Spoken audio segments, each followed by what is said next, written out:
Well, as the creature starts to take more hold of Will, things get more intense than ever as everyone starts to get their vengeance. Don't change the channel, don't touch that dial. We got it all on UHF. Take off your sneakers.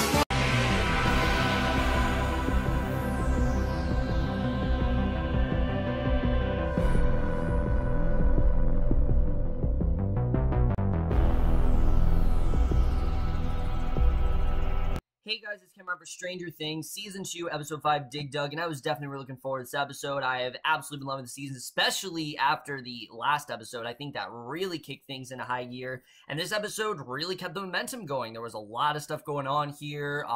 We did get a lot of information as to what's going on. I think we have a good idea of how this is all going to end towards the season, but let's just get into this episode because I definitely do want to talk about it. So we start off at the Byers' house, and Joyce is trying to call Hopper, but gets his answering machine. She looks at another of Will's sketches and tries to fit in with the hundreds of others, trying to really figure out what it's all about. Why does he keep drawing these sketches? And again, you can tell Joyce is really trying to compose herself. She's trying to stay calm, even though you can tell she's anything but that. This is not easy for her to do. So Mike then sneaks into Will's room, and I really love the scenes between Will and Mike in this episode. Like I said, these two just have a much deeper understanding of each other than I think they have prior. So Will says that some of the shadow creatures in the Upside Down, and some of it is in him, which I think that's something that we all could kind of tell, that the creature clearly is in him, but there is a part of it that is in the Upside Down. So the boy explains that the now memories are getting stronger, and Mike suggests that now Will can spy on the shadow creature and know what it's thinking, is how they can stop it. So I like the way that they're actually trying to use this as an advantage. I mean, sure, it really is, you know,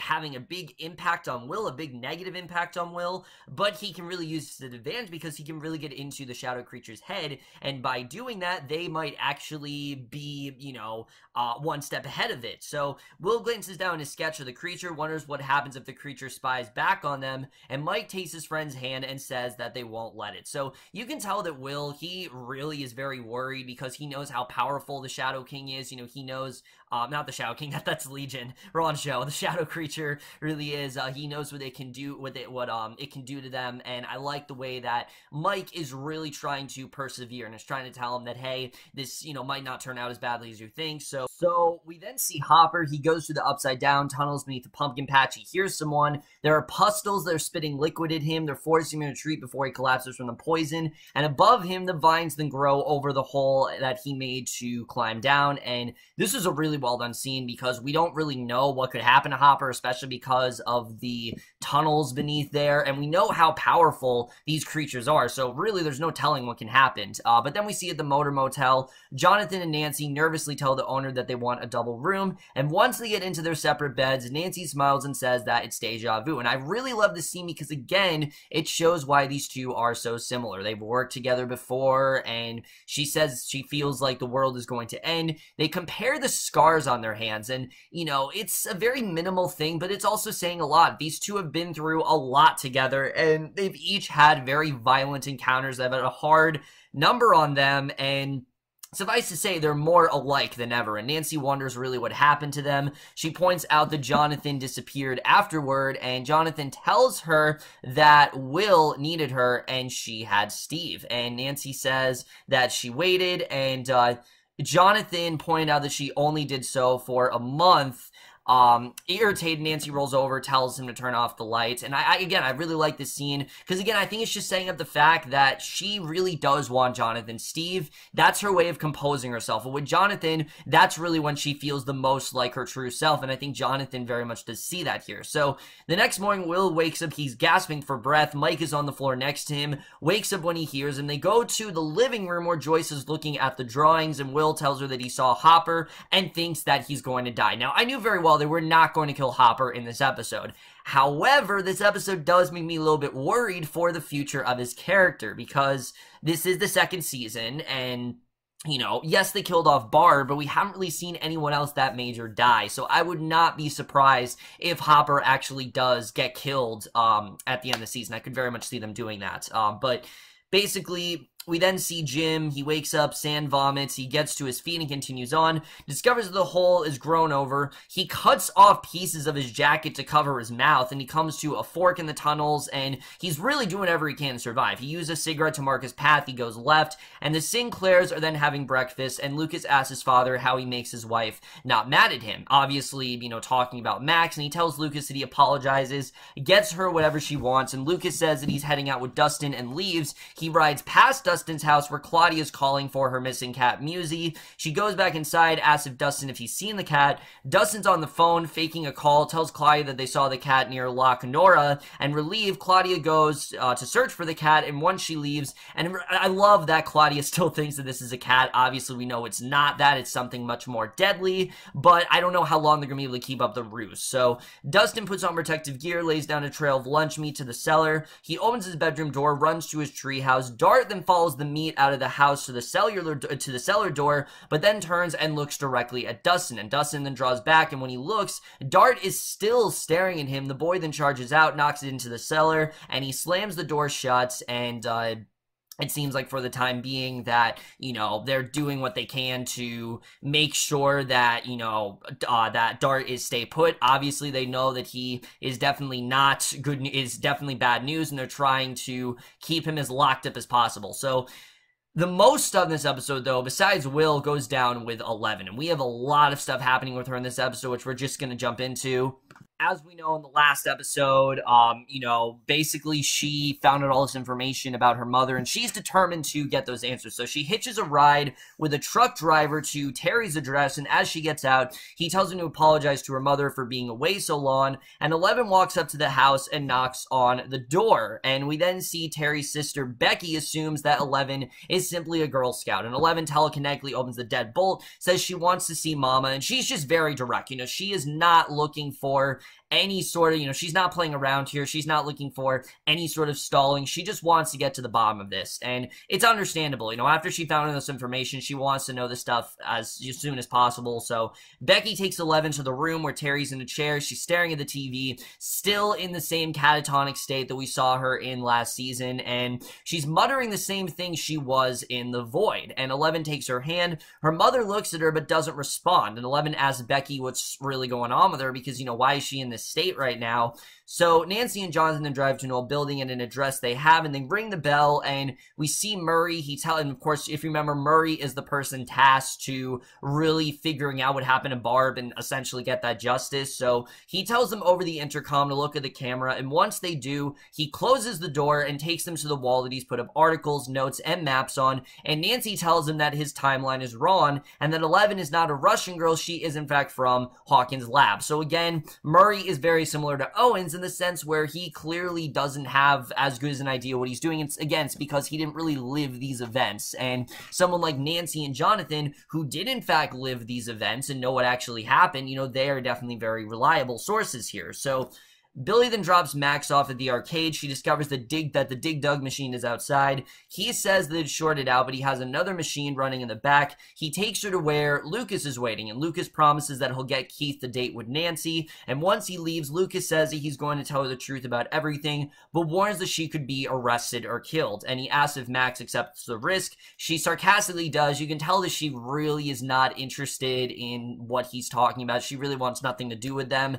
And Lucas then tells her what really happened to Will a year ago, and this takes a while, and I thought it was well done that we actually didn't see them again for a while because there is a lot to tell her. So Will then draws again, trying to show where he saw Hopper, Joyce, and Will added to the hundreds of other sketches in the proper spots, and Bob then pulls up outside, and Joyce goes to greet him so he doesn't see the sketches. And, you know, previously I've been very skeptical of Bob. I have not really thought that Bob is someone that we can really trust. I thought that he was some sort of evil intent and that maybe he was an evildoer, but this episode, that might not be the case. Maybe he is just a really nice guy with a big heart. So, you know, he brought brain teasers for Will to focus on since Joyce told Bob that Will is sleeping. Joyce nervously tries to get him to go, but then realizes that he can actually help them. And she brings him in, they show him the pages. Joyce makes him promise not to ask any questions and asks him if he can figure out where Hopper is, and Bob talks to Joyce privately, says that she and Will don't look well. He wonders if if it's one of Will's episodes, but then recognized the shape of Lover's Lake in the pages. He works out the drawings are a map of Hawkins, and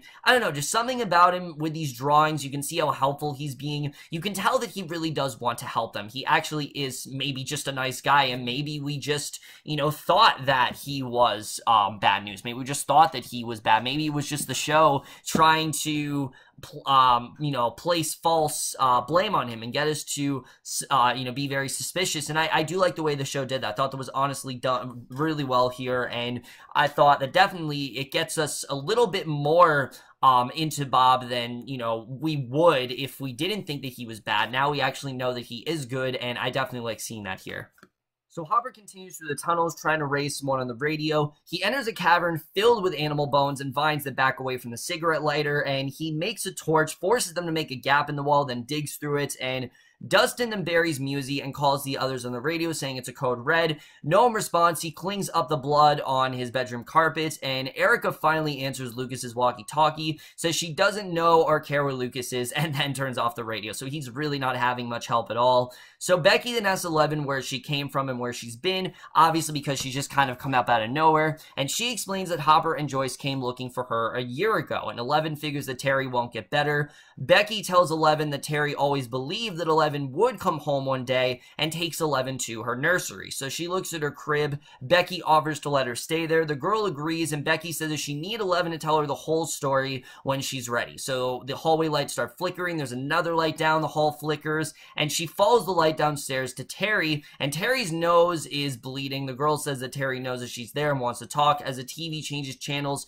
pretty much all by itself. Now, how it's able to do this, I don't know, but it clearly is just changing channels randomly. So Bob then takes a map of Hawkins and has Mike and Joyce measure distances. He takes a guess at where the X marking Hopper is, a half a mile southeast of Danforth, and Joyce kisses him on a cheek, and they then head out. So Dustin then hides to the Wheeler house, rings the bell. Ted finally answers the door and tells Dustin that Mike isn't home, and Karen yells he's at Will's and Nancy is at Allie's, and Dustin tells Ted that he's no use and leaves. Disgusted, Steve then pulls up with flowers. Dustin grabs them, says that Nancy isn't home, tells him they have bigger problems than Steve's love life. He asks if Steve still has the bat with the nails, gets into Steve's car, and says that he'll explain on the way. And this is the last time we see Dustin in this episode, so we don't exactly know what Dustin is planning here and why he actually needs Steve, but I really like this. We have not seen Steve interact with these kids before. The only interaction he's had is with Nancy and Jonathan, so I honestly really do like this. I'm looking forward to seeing him work with,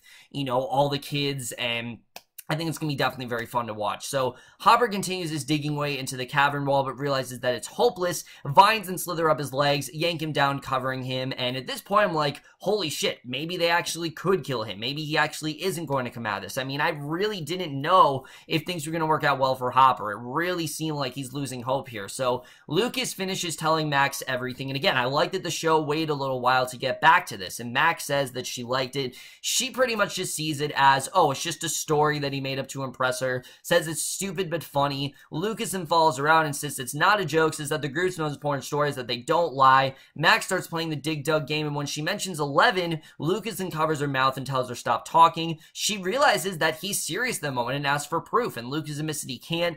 Billy pulls up outside. Max tells Lucas not to follow her out and runs to the car. Billy reminds her that he told her not to talk to Lucas. Max insists that they weren't hanging out, and Billy then drives off. And at this very moment, I think Max is really starting to believe him, and I wouldn't be surprised if she starts to become a bigger part of their team, and if she actually starts to, if they start to include a little bit more, because I think she's been very kind of on the fence about it, but as we know, Max really does want that connection. She wants friends, and I think she's realizing that, hey, these people actually do care about me. They actually do want me in their life. Maybe I will help them out. So I think we're definitely going to start to see that going on in the next episode. But Nancy then plays back what Owen said to Murray, asks if that's enough to incriminate the government, and Murray then pours himself a drink, puts on music, says that he's thinking. He warns them there's nothing simple about what they told him. They need the public at large to believe, and I'm not going to lie, I really was not a huge fan of this character here. I thought he was just kind of here to state exposition and just to be really over the top, and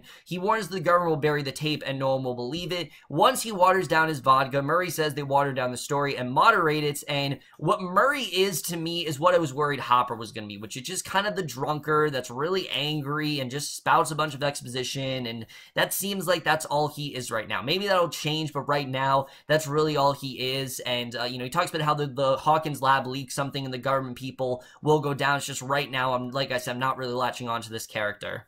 So at Hawkins' lab, a lab tech tells Owens that they found nothing hazardous, and when they expose the soil of the key, it forms a vortex, and the samples in the other tubes react as well. So 11 then has Becky make a blindfold and puts it on, then makes mental contact with Terry in the void, and Terry still doesn't seem to respond, but she takes 11's hand and disappears, and a younger Terry then runs through the void, bleeding from a miscarriage, and 11 runs to her as she collapses, and we get this crazy scene where 11 sees Terry being taken to the hospital. The doctors are performing a C-section, and later Jane wakes up. Becky tells her that Jane died during the birth, and Jane says that Brenner was there and starts to struggle. The nurses give her a sedative. Later, she takes a gun from the safe, loads it, goes to the Hawkins lab. A guard then stops her. She draws her gun and shoots him. She then searches the complex for Terry and finds her in a room with another girl. However, the guards drag her away before she can go to her daughter. Brenner then has attacked Ray, gave her electroshock to scramble her mind, and that is why Terry is in the catatonic state that she was in. And this entire sequence was just so well constructed. It kind of made me feel like I was watching something like, say, Legion, the way it was done. I just thought it was a really cool sequence. And ripping off the blindfold, 11 realizes that Jane is mumbling things, that Terry's actually mumbling things of what happened to her. So we realize that Terry is very much alive. She's just in a catatonic state, but she's trying to communicate to 11 as best as she can. So as night falls, Bob tries to direct Joyce to where Jim is. Will suddenly tells Joyce to turn right, saying that he saw Hopper in his now memories. They pull into the field, and Joyce brakes just before she hits Hop's truck. She and Bob then find the hole that Jim dug, the vines in the bottom. Joyce then uses the shovel to stab through them and asks Bob to help her get down there. He lowers her down, drops down with her, realizes they're in Will's map, and they search for Jim, find his discarded cigarette, and go down the left branch. And on the surface, Mike asks Will if he sees anything. Government vans then pull up into the field. Joyce and Bob then find Hopper's hat and flashlight, and Hopper himself is nearby. They find his knife and cut enough vines off him so that he can cut off the rest. Government agents in protective suits are behind them. They tell them to clear the area, and as the government agents then torch the vines, Will is collapsing in agony. He convulses, and that is the way this episode ends. So, wow, guys, I mean, a lot of stuff to talk about heading into the final 4 episodes of the season, but the first thing I really want to talk about is everything going on with Will. Like I said, there's a lot of factors here that say, oh, this could go really well for Will. You know, he does have the creature in him. He knows what the creature is thinking. He can, spy on the creature as much as possible. He can manipulate the creature. So there's a lot of ways he can control it, but at the same time, the creature is also very powerful, and it's clear that it is really starting to take hold of him. You know, he's convulsing. He's having all of these episodes, and there are all these fake memories in his head, so there's a lot of stuff going on with Will, and Noah Schnapp is just absolutely killing it in this role. For me, as good as Millie Bobby Brown is, I think he really is the MVP of this season. I'm loving what he's doing.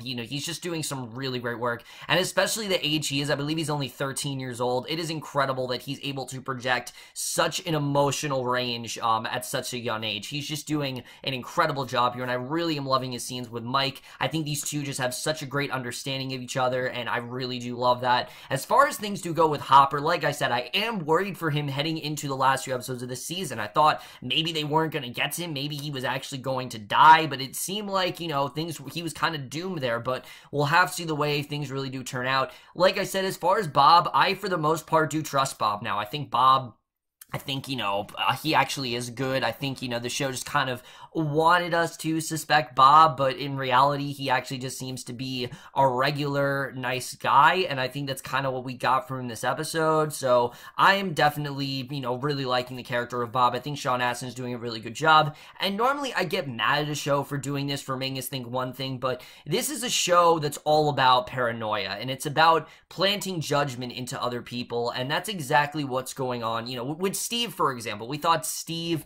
was just this really douchey guy but we really do see that he does have a big heart. He actually really cares for Nancy, and you know, speaking of Steve, I don't know what him and Dustin are getting involved in, but that's going to be a lot of fun. I'm looking forward to that in the next episode. But Bob, I think, very much does fit that billing. He's someone who we thought was suspicious, and he's actually not, and I'm perfectly fine with that. I really do like what we're getting with Bob at this point, so I'm looking forward to seeing how that all does go. As far as 11, I don't know what 11's going to do now, because it's clear that Terry is talking to her. It's clear that Terry, you know, she knows that 11 is still out there. I just don't really know what 11's gonna do now, if she's gonna get more information, if she's gonna, you know, possibly find a way to get Terry out of this catatonic state. I mean, I just don't really know what's gonna happen there, but we'll have to see the way that really does go.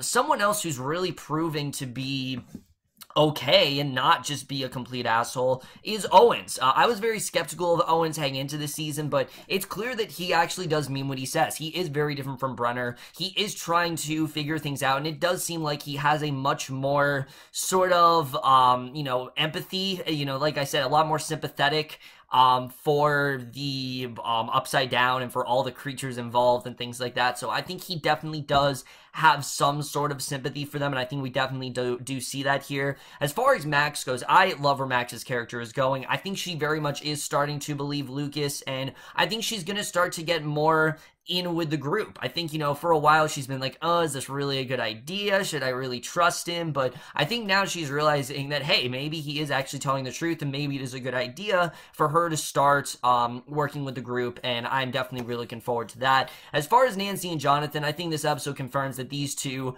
really are kind of meant for each other. They're very similar in that way, and they always seem to come together in these dangerous situations, but they really do have a very good understanding of each other, similar to how Mike and Will do, except it's a much different sort of connection than Mike and Will do, obviously, but I really like what we're getting with Nancy and Jonathan. I'm looking forward to seeing what's really going to happen with Murray. Are they going to use Murray to their advantage? Are they going to be able to take down Hawkins' lab? Because it's clear that they do not like the way that they are investigating things. They have things completely out of order, and again, they haven't really experienced these things firsthand like Jonathan and Nancy have, and honestly, I think for that reason, they are better for this type of investigation, so we'll have to see the way things do work out there. As far as Dart, I don't really know what the plan is with Dart. I mean, how long are they going to be able to keep up the illusion that this is a cat? I do think it's a lot of fun that Claudia thinks it's just a cat, but we know that's not going to last for that much longer. I think eventually she's going to realize what's actually going on there, so we'll have to see what really does happen with that.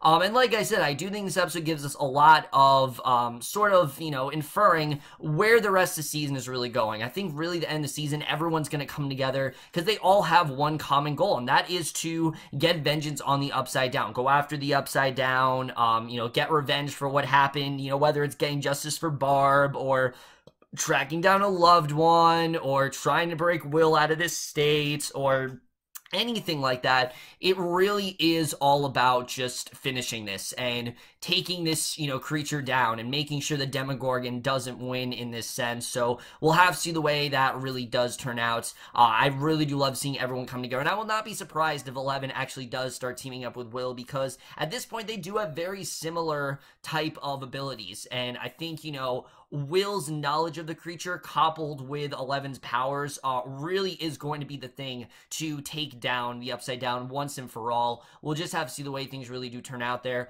Overall, guys, I absolutely love this episode. This was definitely one of the strongest ones for me. Like I said, really my only complaint was the Murray character. I'm really not a fan of, and Billy still, I'm not a huge fan of Billy as a character. Other than that, guys, I still really do love this episode. I am going to give Stranger Things Season 1, Episode 5, Dig Dug, an A-. So overall, guys, this episode of Stranger Things. So much you guys thought of this episode overall. Left your thoughts, and I definitely really loving where the season is going. We only have 4 episodes left, which is crazy, but that's my review. Hope you guys enjoy. I'll see you guys in my next video, and I will see you guys for that. Okay, bye.